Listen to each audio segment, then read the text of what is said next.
തെരഞ്ഞെടുപ്പ് പ്രചരണത്തിൽ LDFുമായി സഹകരിക്കില്ലെന്ന INL വഹാബ് പക്ഷത്തിന്റെ നിലപാടിനെ പരിഹസിച്ച ഔദ്യോഗിക വിഭാഗം പേരുപോലും ഉപയോഗിക്കാൻ അർഹതയില്ലാത്തവരാണ് LDFിനെ പ്രതിസന്ധിയിലാക്കാൻ ശ്രമിക്കുന്നതെന്നാണ് വിമർശനം. ഇവിടെ INLനെ രണ്ടായി കാണുന്നില്ലെന്ന് CPM കേന്ദ്ര കമ്മിറ്റി അംഗം എളമരം കരീം വ്യക്തമാക്കി. അഹമ്മദ് ദേവർകോവിലിന്റെ LDF യോഗത്തിലെ പങ്കാളിത്തത്തിലിടഞ്ഞ INL വഹാപക്ഷം തെരഞ്ഞെടുപ്പ് പ്രചാരണത്തിൽ നിന്നും വിട്ടുനിൽക്കുകയാണ്. ഇതിനെ പേരുപോലും ഉച്ചരിക്കാൻ അവകാശമില്ലാത്തവരുടെ പ്രതിഷേധമെന്ന് INL വിമർശിച്ചു. ഇവരുടെ ശക്തി എത്രമാത്രമാണെന്നും ഗ്രൗണ്ട് റിയാലിറ്റി അറിയാമെന്നും കാസിം മിരിക്കൂർ പറഞ്ഞു. ഞങ്ങൾ INL ആണ്, ഞങ്ങൾ LDF യോഗത്തിലേക്ക് ക്ഷണിച്ചിട്ടില്ലെങ്കിൽ ഞങ്ങൾ ഇങ്ങനെ ചെയ്യുന്നൊക്കെ പറയുന്നവർക്ക് INL എന്നുള്ള പേര് ഉച്ചരിക്കാൻ പോലും അവകാശമില്ല.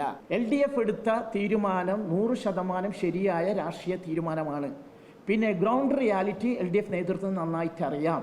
INL ഭിന്നതയിൽ CPIMനും അമർഷമുണ്ട്. എന്നാൽ തെരഞ്ഞെടുപ്പ് കാലത്ത് ഇരുവിഭാഗത്തെയും ഒരുമിച്ച് കൊണ്ടുപോകാനുള്ള ശ്രമങ്ങളാണ് CPIM നടത്തുന്നത്.